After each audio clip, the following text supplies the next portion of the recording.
Pronto. Isso aqui tem uma mal conexão, acabou desconectando aí, mas estou de volta. Uhum.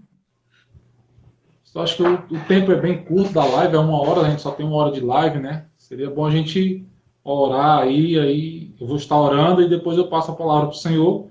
O Senhor vai falar um pouco aí sobre o Ministério Portas Abertas, né? Que é um ministério que há tanto tempo tem trazido notícias de campos missionários dos quais a gente não teria conhecimento se não fossem esses irmãos que estão lá, né, colhendo essas informações e muitos pregando o evangelho lá, né? Esses locais são difíceis e assim trazem essas informações para nós. Eu participei do ministério aqui no seminário onde eu estudei, me formei por 3 anos, 4 anos, participei 2 anos como presidente da equipe da AMEN, que é a Associação de Missões Estrangeiras e Nacionais. E o Portas Abertas era um local onde a gente colhia muitas informações para apresentar nos relatórios nas nossas igrejas e também nos nossos cultos que fazíamos lá no seminário. Então, sempre nos serviu muito, sempre oramos por vocês. E quando surgiu a oportunidade de falar com um de vocês, aí, então eu logo de prontamente já me coloquei à disposição para estar com você hoje à noite aqui. A gente agradece isso, viu? Obrigado por essa oportunidade de compartilhar sobre essa realidade. Ok. Aí você, vou orar, depois você tem a palavra, você pode aí se apresentar melhor para os irmãos que estão entrando Perfeito. aí, e aí quem for entrando vai acompanhando, tá bom? E posteriormente, já vou pedir até a tua autorização, vou pegar essa live, a minha ideia é colocar no canal do YouTube para que outras pessoas possam assistir posteriormente, que não tiveram a oportunidade de estarem hoje conosco aqui, Tranquilo, perfeito. tá bom? Então, boa noite para todos os irmãos que já entraram, não vai ser possível nomeá-los, mas assim, sejam todos bem-vindos e vamos orar. Senhor, muito obrigado por esta noite, obrigado pela oportunidade que estamos tendo aqui com o irmão William, que o Senhor esteja abençoando esse tempo, que ele possa trazer informações preciosas e que juntos possamos estar orando por esse ministério tão importante, também de modo geral pela igreja perseguida, por esses irmãos que tanto sofrem em países onde pregar o evangelho se torna crime. Abençoe esse tempo, em nome de Jesus. Amém. Amém. Ok, meu irmão, fique à vontade, tem a palavra. Amém. Obrigado. Eu vou falar sobre a Portas Abertas, sobre a igreja perseguida, caso o pastor queira, em algum momento também tiver alguma dúvida, alguma questão importante, fique à vontade. De repente, no final, se alguém tiver alguma pergunta, se a gente tiver tempo, o pessoal pode colocar aí também, tá? Vamos lá. Eu gostaria primeiro de compartilhar rapidamente um trecho bíblico para que a gente tenha uma referência a respeito da perseguição. É óbvio que ao longo da Bíblia, ao longo da vida dos profetas, ao longo do Novo Testamento, a gente tem várias referências bíblicas a respeito da perseguição. Mas quando a gente olha para o texto de Atos, no capítulo 9, é um texto que tem me marcado muito, tem falado muito comigo, por conta da realidade que é vivida ali. O livro de Atos, a gente vê a perseguição presente na vida dos apóstolos, né, por causa do anúncio da verdade. Mas no capítulo 9, eu gostaria de ler, vocês podem acompanhar, e aí depois eu vou fazer algumas considerações bem rápidas, né, para que a gente comece a tratar sobre o nosso assunto especificamente. O texto em Atos, capítulo 9, nos diz o seguinte: Saulo, respirando ainda ameaças de morte contra os discípulos do Senhor, dirigiu-se ao sumo sacerdote e lhe pediu cartas para as sinagogas de Damasco, a fim de que, caso achasse alguns que eram do caminho, assim homens como mulheres os levassem presos para Jerusalém. Seguindo ele, estrada fora, ao aproximar-se de Damasco, subitamente uma luz do céu brilhou ao seu redor. E caindo por terra, ouviu uma voz que lhe dizia: Saulo, Saulo, por que me persegues? Ele perguntou: Quem és tu, Senhor? E a resposta foi: Eu sou Jesus, a quem tu persegues. Mas levanta-te e entra na cidade, onde te dirão o que te convém fazer. Os seus companheiros de viagem pararam emudecidos, ouvindo a voz, não vendo contudo ninguém. Então se levantou Saulo da terra e, abrindo os olhos, nada podia ver, e guiando pela mão, levaram-no para Damasco. esse trecho marca a conversão do apóstolo Paulo, né? O grande apóstolo que escreveu aí a maior parte do Novo Testamento. Mas ele marca também, não é exatamente o início, mas ali uma grande parte da perseguição religiosa. A gente vê no capítulo 8, um pouquinho antes, no finalzinho do capítulo 7, Estevão ele é morto, ele é apedrejado por causa que ele pregava sobre o justo, né, que foi Cristo, né, daqueles homens que estavam ali ao seu redor, o mataram.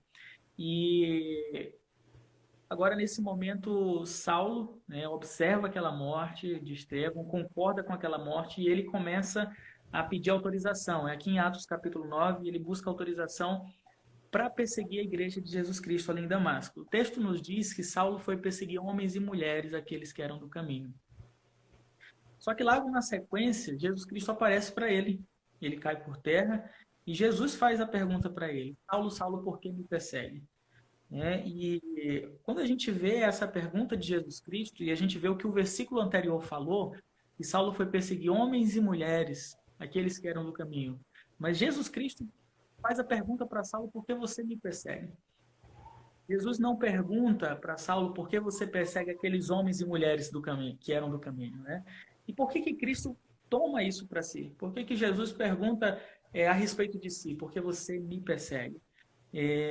Obviamente, o corpo físico de Jesus Cristo ele já não estava mais lá, ele já tinha sido assunto ao céu, mas aqueles homens e aquelas mulheres que Saulo estava perseguindo faziam parte do corpo de Cristo. Cristo é o cabeça, no momento que Saulo persegue aqueles homens e aquelas mulheres, ele está lidando com o corpo de Cristo, com as pessoas que fazem parte do corpo de Cristo, e essa é uma verdade que se aplica para mim e para você, que está nos assistindo nesse momento. Nós que fomos salvos por Jesus Cristo, nós fazemos parte do seu corpo. Isso nos dá uma confiança de que Ele tem cuidado do seu corpo, mesmo acontecendo o que aconteceu com Estevão. Estevão foi morto, mas Cristo ele estava lá. Cristo ele estava cuidando. Então, o fato de Deus cuidar do seu corpo não isenta o seu corpo de viver o sofrimento, né? Por exemplo, de Estevão ter morrido. E a perseguição hoje ela continua exatamente dessa forma, e não somente a respeito da perseguição, mas de todas as implicações concernentes ao Evangelho, da vida cristã, mesmo diante do sofrimento, das dificuldades e dos desafios. Deus ele continua cuidando do seu corpo. Mas isso nos dá também uma outra implicação, que é a responsabilidade que nós temos com os nossos irmãos.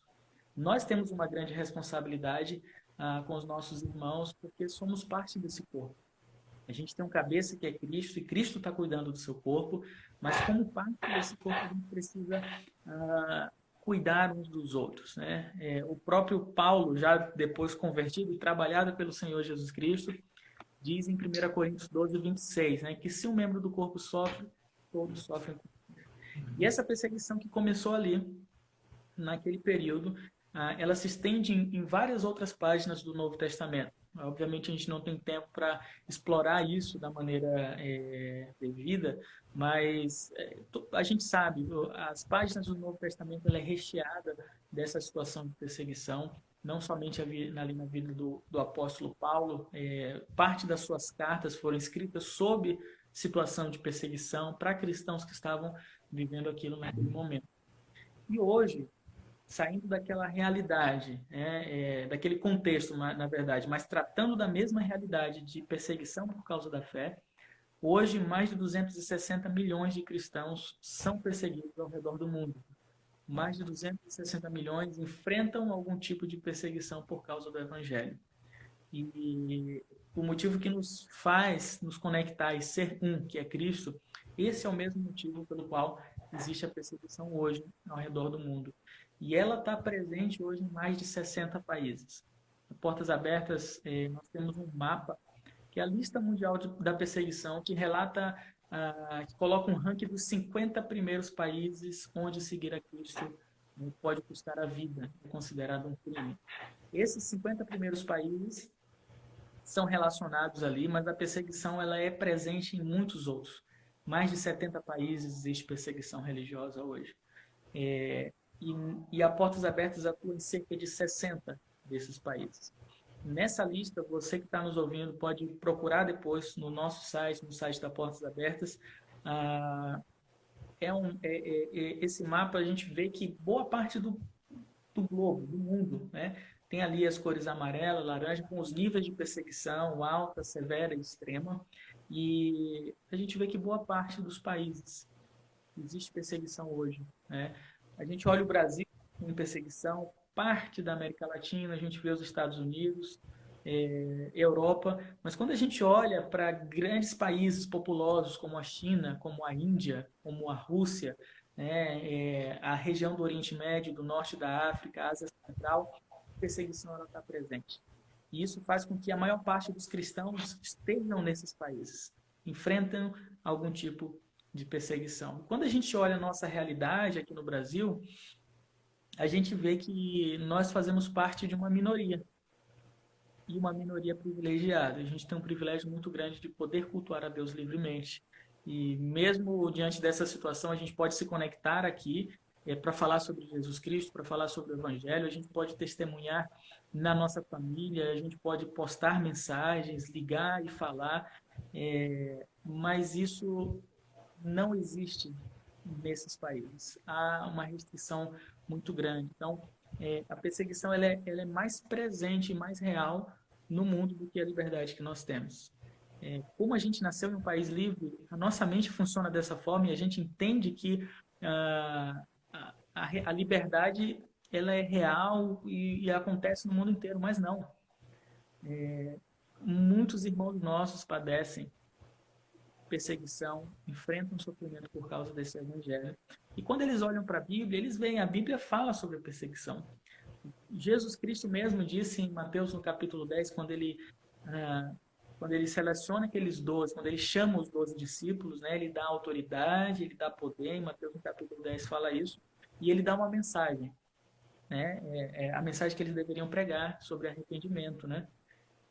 Só que aí, nesse mesmo contexto, ele fala duas coisas. A primeira é, vocês serão onde eu vos envio como ovelhas para o meio de lobos.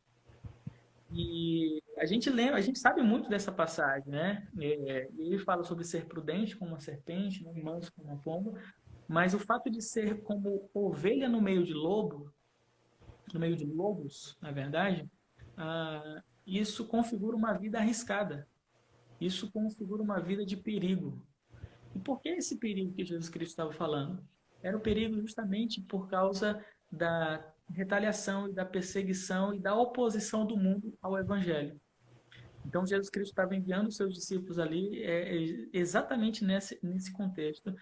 E nos versículos seguintes, ele ainda diz o seguinte, ele ainda diz uma outra frase que configura a mesma coisa. Ele fala o seguinte, vocês serão odiados de todos por causa do meu nome. Jesus dizendo para os discípulos, vocês serão odiados. E isso para a gente parece distante, a gente vivendo aqui no Brasil. Mas a verdade não é tão distante. Quando a gente entende que o mundo ele não tem amizade com Deus. Tiago fala isso em sua carta, né? A gente não pode ser amigo do mundo e amigo de Deus. Se a gente está desejando muito o mundo, a gente está vivendo algo errado, algo que Deus não colocou na sua palavra, não requer de nós. Se a gente espera ser amado pelo mundo, se a gente espera ser aceito pelo mundo, se a gente espera ser admirado pelo mundo, a gente está vivendo algo que Cristo não prometeu. É óbvio, a gente também não vai provocar o ódio, né? Usar de insensatez, de falta de sabedoria para provocar o ódio. Claro que não. O que a gente precisa é obedecer aquela mensagem, né? De viver o Evangelho, de pregar o Evangelho. É claro que em contextos diferentes isso se torna ainda mais agravante quando um governo ele proíbe literalmente a livre pregação do Evangelho. Mas quando a gente olha para outras realidades onde há liberdade, a gente vê um contraste muito grande, o excesso de liberdade e a ausência dessa obediência e dessa pregação, né? E isso parece ser muito arriscado. Mas quando a gente olha para a realidade da igreja perseguida, onde é proibido também, existe um livro falando sobre esse ponto que eu acabei de citar, um livro que se chama Insanidade de Deus, que é um livro escrito por por um irmão nosso que viveu, trabalhou na Somália, com cristãos somalis, e ele fala uma coisa muito interessante que me marcou. Ele diz o seguinte: a perseguição ela pode ser evitada. A perseguição ela pode ser evitada. Mas como evitada? Como é que a gente vai evitar a perseguição?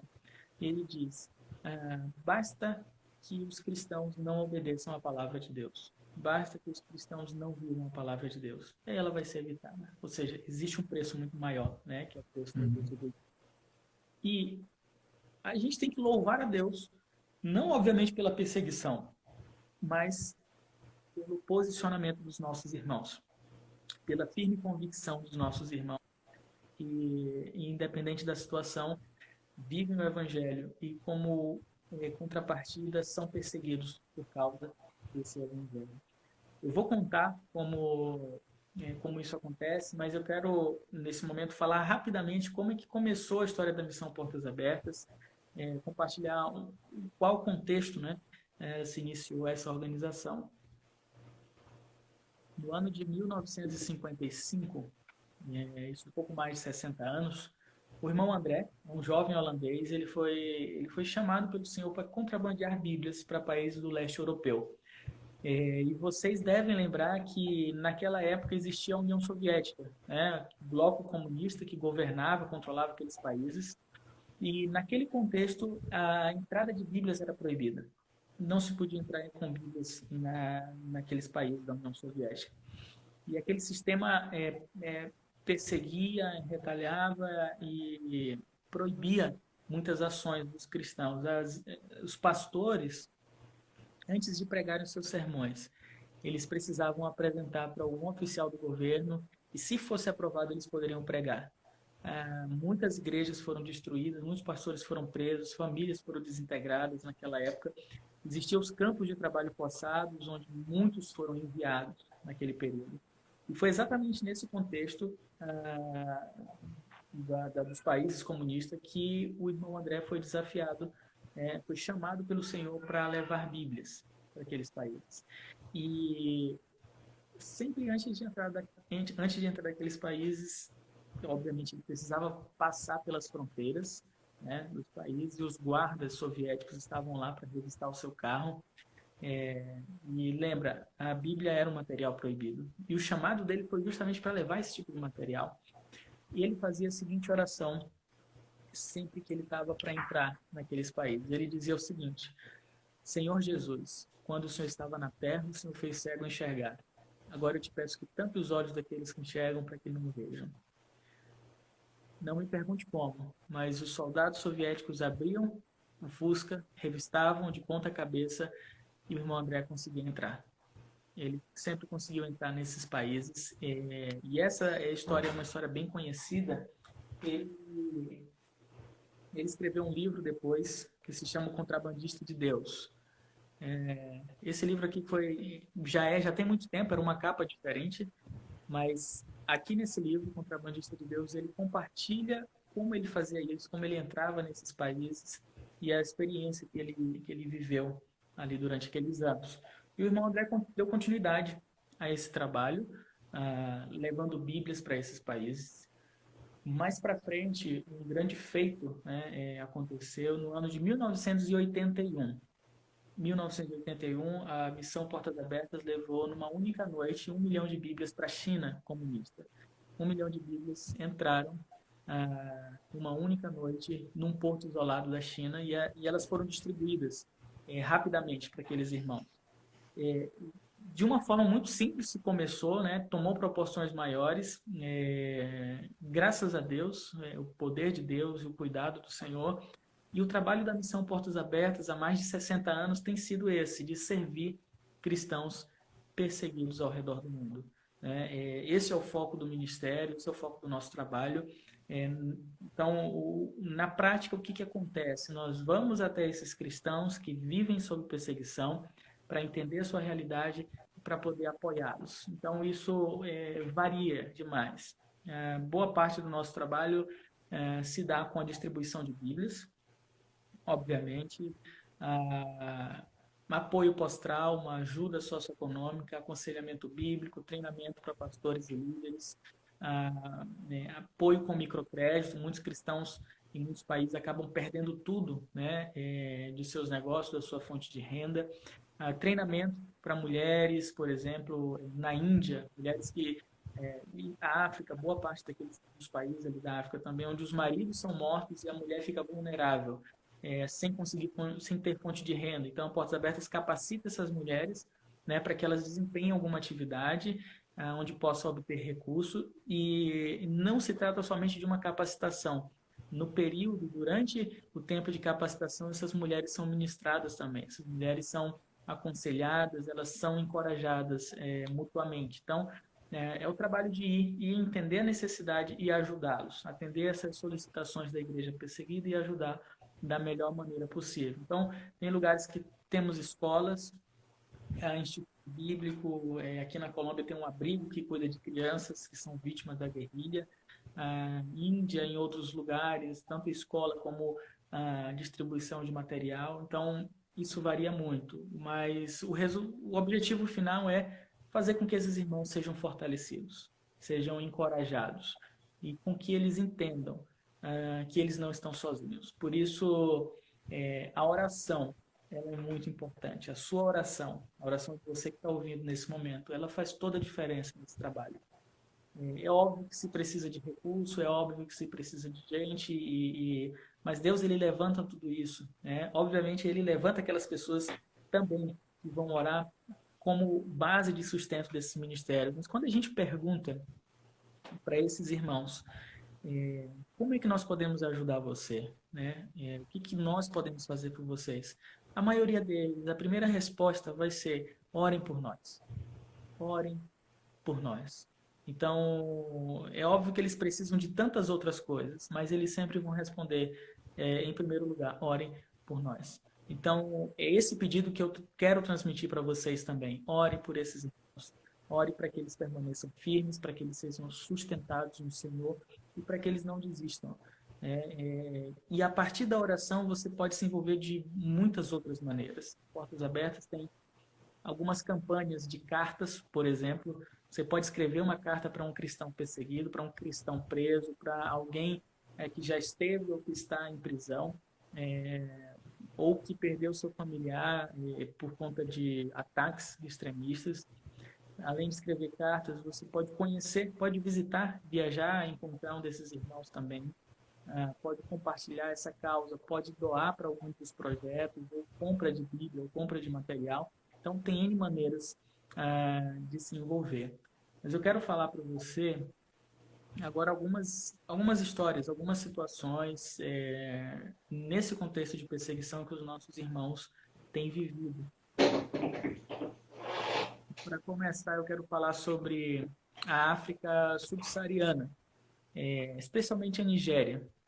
Mas ali na África subsaariana, é uma região, a África que fica abaixo da linha do Saara, é uma região que tem crescente perseguição ali por causa do Evangelho, especialmente por conta dos grupos armados.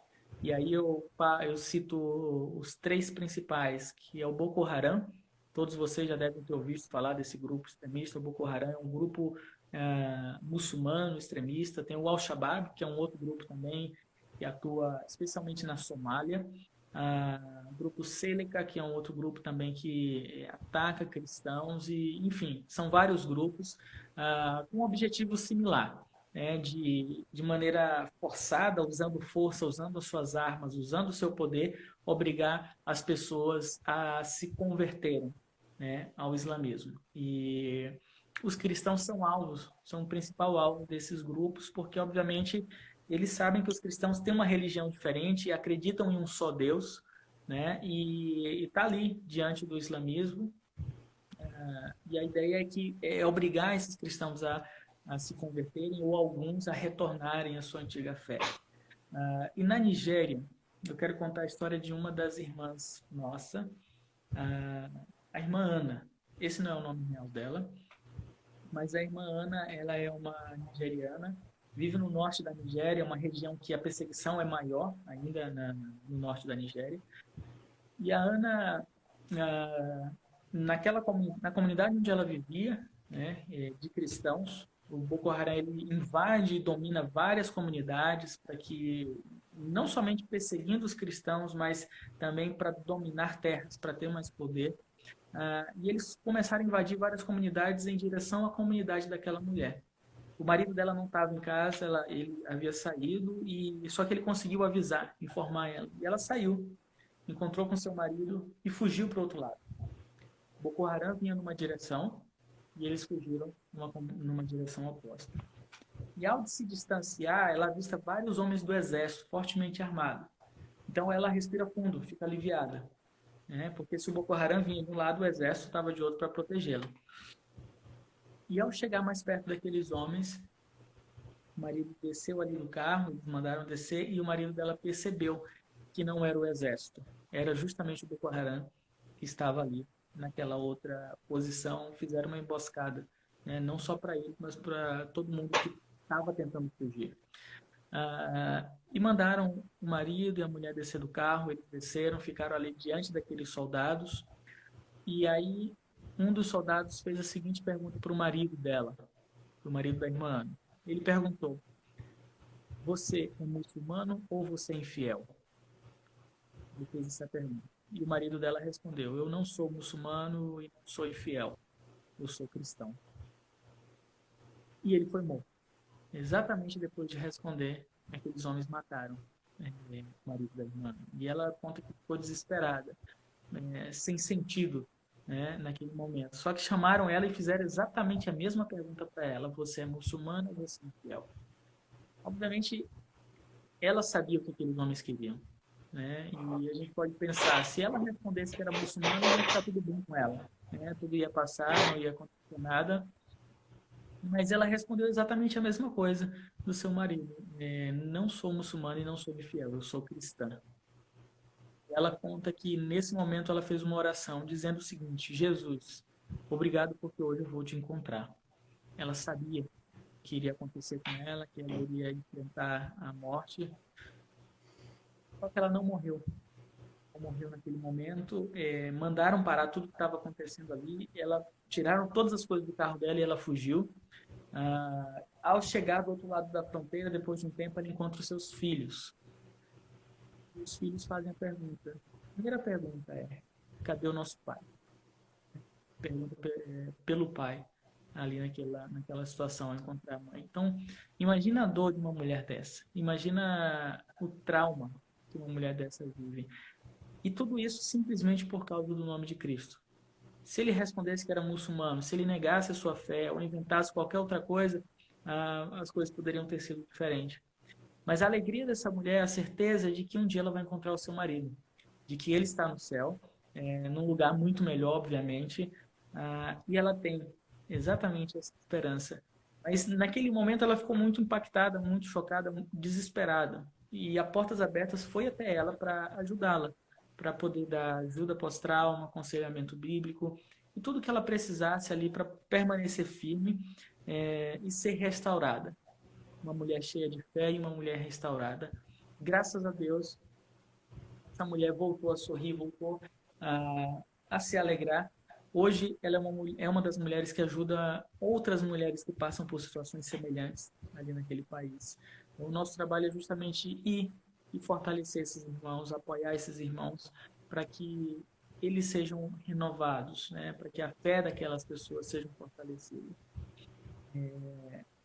E eles não precisam passar por isso sozinhos. Eles não devem passar por essa situação sozinhos. Nós, que somos parte desse corpo, que somos irmãos, nós precisamos estar com eles. Nós precisamos orar por essas pessoas. É uma responsabilidade nossa. A gente lembra do que aconteceu no dia 14 de abril de 2014.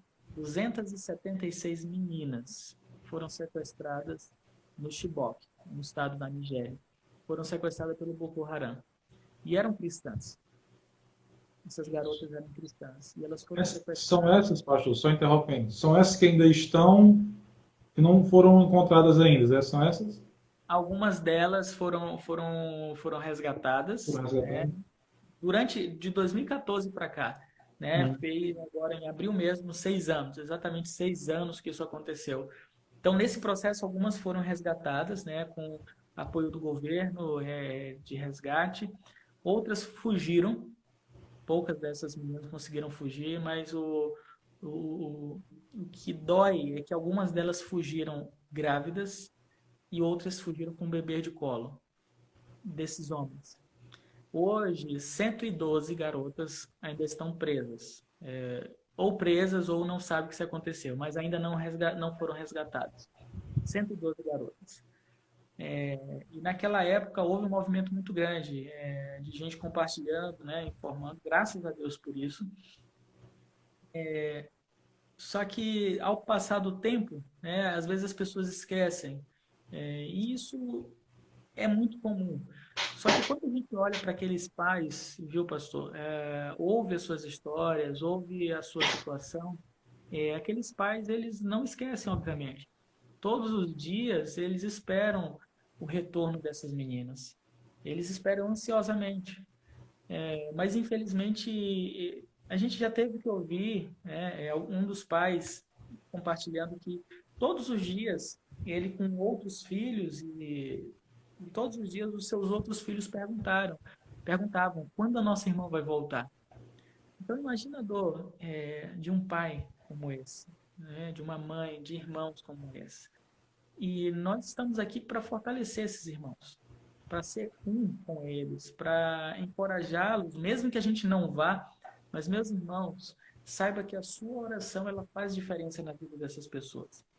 Um dos pais dessa criança disse exatamente isso. Ele falou o seguinte: olha, nós só podemos permanecer firmes porque nós sabemos que vocês estão orando por nós. Nós só podemos permanecer firmes porque sabemos que estão orando por nós. Então, eles se firmam nisso, né, de que eles não estão sozinhos.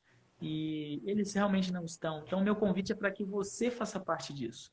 Para que você faça parte desse consolo, desse encorajamento, da história desses irmãos.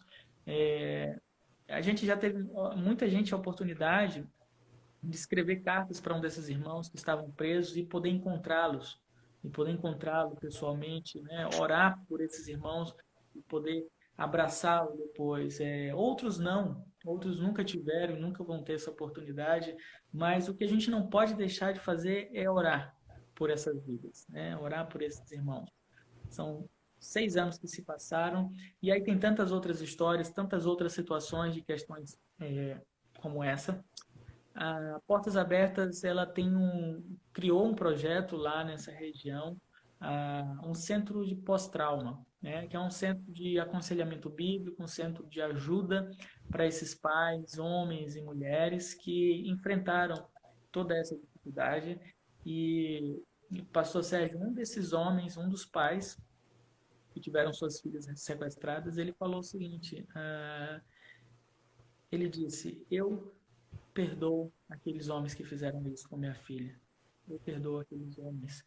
E quando a gente olha uma situação dessa, a fé, né, de um homem perdoando alguém que sequestrou sua filha, que abusou sua filha, e sabe lá o que fez com sua filha, é um milagre muito grande, né? Então, devemos orar para que essa fé seja fortalecida, a fé desses irmãos seja sustentada, né? Então, o trabalho da Portas Abertas ali, o projeto que foi criado, o mais recente, é um centro de pós-trauma justamente para acolher e fortalecer esses irmãos, né, para que eles possam voltar a sorrir, voltar a se alegrar no Senhor, ter esperança e encorajar aqueles homens e mulheres naquela situação na Nigéria. Então, essas duas situações, elas representam um universo de situações de irmãos, não somente na Nigéria, mas na Ásia Central, Sudeste Asiático e outras regiões.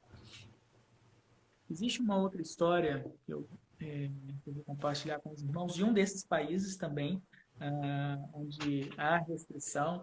E aí eu cito o seguinte: nós temos a grande comissão, o chamado do Senhor Jesus Cristo, né? A ordem que nós recebemos foi para ir pregar o Evangelho, né? Então, quando a gente lê Mateus capítulo 28, a gente vê sobre pregar o Evangelho, fazer discípulo e batizar, né? Em nome do Pai, do Filho e do Espírito Santo. A gente tem essas 3 questões para desempenhar na nossa vida cristã.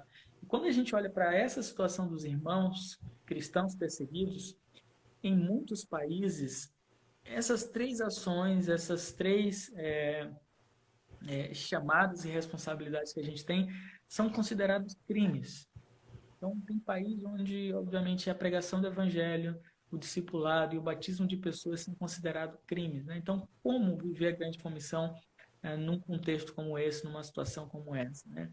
Graças a Deus, tem irmãos que, obviamente, preferem obedecer a Deus, ouvir o seu chamado, do que obedecer aos homens. Só que isso tem um custo, claro.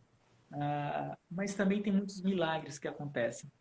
Nessa família, que eu vou compartilhar a história, ela vive numa situação dessa, ah, e a polícia secreta daquele país já desconfia de que é uma família cristã. E eles queriam simplesmente uma prova de que era uma família cristã para poder prendê-los, para poder desintegrar aquela família. E aí o pai daquela família regularmente, como saía para caminhar, para viajar e discipular outras pessoas, para batizar, ele fazia isso. Caminhava por horas diariamente para poder encontrar outros irmãos, para poder discipular esses irmãos. E ele saiu naquele dia. E a polícia secreta naquela mesma ocasião foi até a casa daquele irmão. Ele não estava lá, mas a sua filha atendeu. E ela achava que era um amigo do seu pai, policial secreto, apaisando com uma outra roupa. Ela achava de que era um amigo do seu pai e ela falou: entra, né? Daqui a pouco meu pai volta e ele vai poder falar com você. E aquele homem entrou na sua casa, aquela garota estava preparando o alimento, só que o pai demorou, né? São horas de caminhada. E ela decidiu servir uma refeição para aquele homem, né? Serviu a ele serviu a ela também. E ela disse o seguinte: vamos orar? A gente sempre ora antes das refeições. E aquele homem concordou, né? Quanto mais prova, melhor. E ela agradeceu pelo alimento, orou pela refeição. No final da sua oração, aquela garota diz o seguinte: ela falou: Senhor Jesus, obrigado por esse homem tão bom que o Senhor colocou aqui dentro de casa. Obrigado por esse homem tão bom que o Senhor colocou aqui dentro de casa. Não era um homem bom, obviamente. O pai daquela garota, Deus providenciou que ele chegasse naquele momento e ele viu que não era nenhum amigo dele, então isso já era arriscado e ele entendia do que estava acontecendo. Só que aquele homem, né, quando vira ali para o pai daquela criança desesperado, aquele homem está chorando. Aquele homem está com lágrimas nos olhos. E ele disse a seguinte frase. Ele falou: agora eu sei que existe esperança para mim na fé que vocês possuem. E aquele homem se converteu ao Senhor Jesus Cristo naquele dia. Então, é uma experiência de milagre constante, né? Só que é um preço muito alto que se paga, né? Há um custo muito alto, né? Então, onde o evangelho é vivido e pregado, né? Mesmo sob restrições, a gente vê isso constantemente. Eu costumo falar o seguinte, principalmente quando eu falo do contexto da Coreia do Norte. Esses irmãos, muitas vezes, eles estão orando por grandes milagres. E quais seriam esses grandes milagres? Quais seriam esses grandes milagres que esses irmãos pedem a Deus? Um deles, por exemplo, poder cantar ao Senhor, poder louvar ao Senhor. Existe uma irmã nossa da Coreia do Norte que, enquanto ela estava presa no campo de trabalho forçado lá, ela pedia a Deus. O seu pedido era: Senhor, me dá a oportunidade de louvar o teu nome, de cantar, abrir a boca e cantar. E quando a gente olha para a nossa realidade, isso é algo que a gente nem precisa orar para ter a resposta, porque a gente já tem isso livremente. A gente olha outros irmãos e eles pedem a oportunidade de ter a palavra de Deus, de ter a Bíblia, acesso à palavra de Deus, né? Que isso é um grande milagre. Quando a gente vê a nossa realidade, a gente já tem isso. E não precisa pedir, a gente já tem. Todo mundo, eu acredito que tenha na sua Bíblia, na sua casa, uma ou mais Bíblia. Uma outra coisa que eles pedem, Senhor, a oportunidade de poder cultuar com outros irmãos, né? De poder congregar, de poder estar junto. Que muitos não têm essa oportunidade. E quando tem, é muito difícil. A gente sabe de situações de irmãos que ou precisam caminhar quilômetros, ou é um risco muito grande. E esse é um milagre que a gente já tem atendido, né? Que a gente já tem constantemente, mesmo numa situação como essa de pandemia, que a gente não pode sair de casa, a gente pode se conectar por meio da internet, né? A gente pode ter comunhão uns com os outros, ah, e essa é uma comunhão que muitos irmãos perseguidos oram para ter a oportunidade de viver. Então, quando a gente vê a nossa realidade, a gente vê que esses milagres, o que é considerado milagre para eles, para a gente acontece rotineiramente, né? Todas as semanas, culto, conversa com amigos, Bíblia, né? Poder testemunhar. Então, isso já é uma realidade para a gente, enquanto para eles seria um milagre. Então, não é que, às vezes, a gente se pergunta, os milagres não acontecem, eles são constantes, eles estão diante de nós todos os dias, e às vezes a gente que não se dá conta, né, de quão valioso é essa oportunidade e essa liberdade que a gente tem. E muitos deles, né, eu lembro de uma história de um pastor na China, ah, falando um pouco sobre esse contexto que a gente está vivendo de pandemia e tudo mais. O pastor da China pregou durante muito tempo e foi preso, cerca de 60 anos, 60 anos, aquele senhor, e preso por causa do evangelho. E um colaborador da Portas Abertas foi visitá-lo, né, foi até ele, para ouvir sua história, encorajar e também ser encorajado ao mesmo tempo, né? E ele começou a ouvir a história daquele senhor.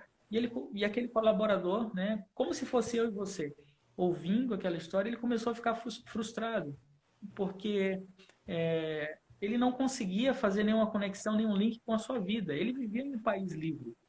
Então, qual o tipo de aprendizado, né? Qual a relação eu vou fazer? Porque aquele senhor que estava preso de 60 anos ali na China, vive num contexto diferente e ele vivia num contexto completamente oposto de liberdade. E aquele senhor falou o seguinte, começou a questionar aquele colaborador e aí eu me coloco, convido você a se colocar no lugar dele. Aquele senhor começou a perguntar: quando você voltar para sua casa, quantos livros você vai ter que ler? Quantos sermões você vai ter que preparar? Quantas mensagens você vai ter que enviar? Quantos e-mails você vai ter que responder? E ele começou a elencar várias responsabilidades e coisas que aquele homem precisaria fazer quando voltasse para casa. E ele começou a ficar desesperado. É verdade, tem muita coisa para ser feita, né? E aquele senhor falou o seguinte: olha, tudo que eu tinha me foi tirado. A caneta que eu escrevia mensagens, textos, sermões me foi tirado e o papel me foi tirado aqui na prisão. A Bíblia que eu lia e meditava me foi tirada. E ele começou a falar, tudo me foi tirado e até mesmo a, a oportunidade de testemunhar de Cristo. Isso foi o que mais me impactou, né? A oportunidade de poder testemunhar de Cristo também me foi tirada. Porque até a comida que o guarda me dava, que ele teria a oportunidade de testemunhar, de falar de Jesus para o guarda, até a comida era enviada por um canal onde o guarda não tinha contato com aquele prisioneiro. E ele se via, ele diz o seguinte: tudo que fazia sentido para mim como um obreiro, como um cristão, como um líder, tudo isso me foi tirado. Eu fiquei absolutamente sem nada. E eu me vi numa cela sozinho. E a única coisa que eu podia fazer era buscar a Deus, depender dele e buscar ainda mais, né? E a gente vive essa situação de isolamento, né? E quando a gente olha para uma situação dessa, a gente é convidado a rever nossas prioridades, né? Rever nossas prioridades, rever o que faz sentido realmente para a gente. Então, é um aprendizado que a gente tem muito grande. E para encerrar, a gente teria muitas outras coisas aí para falar. Quem sabe quando terminar essa pandemia a gente está junto pessoalmente aí para falar mais. Eu peço que orem pela Coreia do Norte. A Coreia do Norte é o país número 1 naquela lista mundial da perseguição que eu falei para vocês no começo. E ser cristão ali naquele país é um crime. É um crime porque a autoridade da família Kim, da dinastia Kim, proíbe qualquer pessoa a crer nessa palavra, né, e a pensar diferente do que o regime impõe ali. E os cristãos, eles são enviados muitas vezes para campos de trabalho forçados. além das prisões comuns, eles são enviados para campos de trabalho forçados. Hoje, há mais de 50 mil cristãos presos em campos de trabalho forçado na Coreia do Norte. Mais de 50 mil cristãos presos nesses campos. Mas, para a glória de Deus, há cerca de 300 mil cristãos espalhados por toda a Coreia do Norte. Mas é o país mais desafiador, mais severo, né, com relação aos cristãos. Então, ore por esses irmãos lá, e louve a Deus, creia em Deus, apesar de toda a situação que existe hoje no mundo, Deus ele continua soberano. Deus ele é soberano, ele sempre foi soberano e nada vai mudar isso. Todas as coisas que acontecem, ele conhece. Não há nada que aconteça no mundo sem que ele tenha sido, que ele não conheça. Então, Deus ele governa no mundo, né? Deus domina o mundo. É óbvio que a gente não tem resposta para tudo, mas no meio do sofrimento da sua igreja, Deus também é glorificado, o seu nome é proclamado e deve ser também na liberdade que a gente tem. Então, a gente deve se esforçar, colocar o nosso coração diante do Senhor para aproveitar essa liberdade que a gente tem. Mas eu quero fazer esse convite para você que está nos ouvindo, que está me ouvindo, para que ore por esses irmãos. Deus ele continua governando, até mesmo no pior lugar do mundo, a Somália, no lugar mais difícil, ou nos campos de trabalho forçados na Coreia do Norte. Deus ele continua ali, ele está presente. Mas nós, como parte do corpo de Cristo, precisamos olhar para o sofrimento dos nossos irmãos e nos importar com esse sofrimento e com essa dificuldade que eles vivem, né? Porque Deus requer isso de nós também. E o desafio que eu passo é ore por esses irmãos.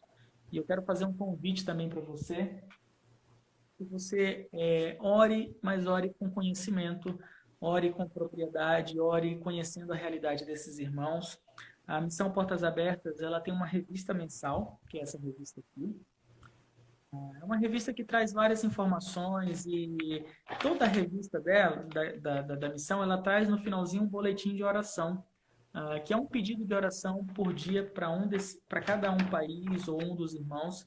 E ao longo da revista são várias histórias, situações, testemunhos, projetos, com o objetivo de trazer esperança e de trazer conhecimento com relação à vida desses irmãos. E o convite que eu faço é para que você se torne um parceiro da Portas Abertas. Eu vou deixar aqui nos comentários um link. Você vai tirar o print. Deixa eu só ver se eu consigo colocar aqui. Pronto. Tira o print dessa tela, tá? E depois acesse esse link para que você possa receber mais informações da Portas Abertas. A gente vai te mandar e-mail, então você vai poder receber informações sobre a situação desses irmãos, os pedidos de oração. Então, eu não quero que se resuma a esse momento que a gente está tendo aqui, né? Então, mês que vem, acontecendo algo, você vai receber informação sobre isso, pedidos de oração. E se você quiser, você também pode assinar essa revista, né? A gente sugere, o valor não é fixo, mas há uma sugestão nossa de R$ 39,00 com uma única doação. Você recebe a revista durante um ano inteiro, durante 12 meses. Então, esse é o valor que a gente faz de sugestão. Mas, independente disso, acesse esse link, faça seu cadastro para que você passe a receber essas informações da missão. E, se quiser, você vai ter a oportunidade também de se tornar um parceiro. A gente vai presentear você que preencher esse link com uma revista, né, um exemplar, sem custo, a gente vai enviar para a sua casa. E esse exemplar vai te mostrar mais sobre essa realidade e dar muitas outras oportunidades de envolvimento, né, como se tornar um voluntário, como você poder fazer uma viagem eventualmente, conhecer seus pedidos de oração, poder doar para algum projeto. Então, são várias formas de envolvimento, tá? Então, preencha esse link que está aí, tira o print dele e logo depois que a gente terminar, acesse. É um link muito fácil, você pode fazer isso pelo seu próprio celular, tá? Não tem problema nenhum. O pastor já fez, né? Então, convido você a fazer também esse link que está bem aí, dá um print, no finalzinho você acessa, e a gente pode manter contato com você, você pode conhecer mais sobre a igreja perseguida. Pastor, que Deus abençoe. Muito obrigado, pastor Sérgio. Obrigado à Igreja Batista Regular, aí na São Santa. Obrigado pela recepção dos irmãos. Eu continuo à disposição de vocês. Qualquer dúvida, O pastor tem meu contato, se precisar, pastor, pode compartilhar com os irmãos que precisarem, ou aqui no meio, com qualquer dúvida, estou à O disposição. link, o link eu vou postar, inclusive esse link que você mandou aí no print, eu vou postar no grupo aqui da igreja, os irmãos podem compartilhar também, aí já facilita até a Maravilha, questão maravilha, da obrigado. inscrição aí. William, só para. Estamos já chegando no final aqui da nossa live, mas você falou algo interessante aí logo no início. Tudo foi bem importante. Tudo foi importante, na verdade. Só que uma coisa que me fez, fiquei refletindo, até notei aqui, é sobre como a restrição da liberdade acaba como sendo um combustível a mais, uma força a mais para que as pessoas possam ter vontade de testemunhar do Evangelho de Cristo. E a gente percebe isso em toda a história cristã. Né? Desde o tempo de Cristo, de Jesus, já iniciou-se uma perseguição ao próprio Cristo. Assim como odiaram a ele, também vai odiar o servo do Senhor em todo o mundo. Então, você percebe em toda a história essa perseguição do povo de Deus. E parece que quanto mais há essa restrição de liberdade, o desejo por louvar uma coisa simples, como você falou, o desejo por ler a Bíblia livremente, o desejo por cultuar aumenta. E eu creio que a igreja brasileira hoje está vivendo um pouquinho dessa restrição aí. A gente sempre teve e tem muita liberdade. Mas essa pandemia aí acho que vem para mexer com as estruturas da igreja brasileira, porque estamos meio que retidos agora, né? De fato, estamos aí todos confinados e todos desejosos para estar de volta no templo cultuando ao Senhor, né? Só mais uma pergunta que acho que vai concluir. Aqui é uma pergunta, foi só um comentário que eu fiz. O senhor acredita que eu lia no Portas Abertas recentemente que no Uzbequistão, por exemplo, que era a antiga União Soviética, um dos países que perseguem muito lá os cristãos, lá eles têm usado, no Irã também, no Iraque, eles têm usado das mídias sociais, das redes sociais, como temos feito aqui agora, estamos usando aqui no Brasil, para a difusão do Evangelho. E eles têm usado por quê? Além da restrição dos governos, também agora há o isolamento por conta da pandemia. O senhor acredita que esse método que tem sido mais usado agora pode ser uma alternativa para que esses irmãos continuem a ter reuniões e consigam expandir o evangelho, a pregação da palavra, mesmo depois de romper-se com o isolamento e voltar à vida normal? Com certeza. A gente já vê isso, né? Como você falou mesmo, no Irã, isso tem acontecido, parte da Ásia Central. Irmãos têm sido encorajados por meio de não somente textos, mensagens que são transmitidas, materiais que são enviados aí pela internet. Na China, exatamente na cidade onde começou toda a pandemia, irmãos também têm sido encorajados por meio dessa possibilidade. E o interessante, pastor, é o seguinte: alguns deles são irmãos mais idosos que não podiam se deslocar até a igreja ou deficientes e passaram a ter comunhão com a igreja por meio disso. Obviamente, essa não é uma alternativa quando se tem toda a possibilidade, é uma alternativa Sim. quando se não tem, né, essa possibilidade. E graças a Deus, por isso, tem sido usado, sim, por nossos irmãos em muitos países, e Deus tem sido glorificado, eles têm podido ter essa comunhão por conta não somente dessa restrição que a gente está vivendo agora, mas por algo muito maior, né, que é a perseguição. Ainda assim, há um certo tipo de perigo, mas existem várias formas, e isso também tem servido não só para a edificação da igreja, viu, pastor? Tem servido também para o alcance de pessoas, né? Para novas conversões, novas pessoas conhecerem a Cristo. Amém. A gente percebe que a forte resistência desses irmãos, como você testemunhou do exemplo aí da Nigéria, do irmão que morreu por não negar a Cristo, eu lembrei-me aqui agora daquela parábola do tesouro, né? De alguém que encontrou um tesouro e que ele não abre mão daquilo, né? E que nós possamos viver isso também e orar por esses irmãos para que eles cada vez mais estejam fortalecidos no Senhor, certo de que eles encontraram de fato aquele tesouro que eles não podem abrir mão em hipótese alguma. Pastor Willy, irmão Willy, muito obrigado pela disponibilidade, obrigado por ter aceito o convite aí, que Deus te abençoe. Estamos orando pelo Ministério Portas Abertas, orando pela sua pessoa e pelos demais que fazem todo o Ministério Portas Abertas. E agora, tendo um contato mais pessoal, sempre que quisermos mais alguma informação, a gente vai entrar em contato com certeza, tá bom? Então, ore por nós, estamos orando por vocês. Obrigado aos irmãos que participaram conosco.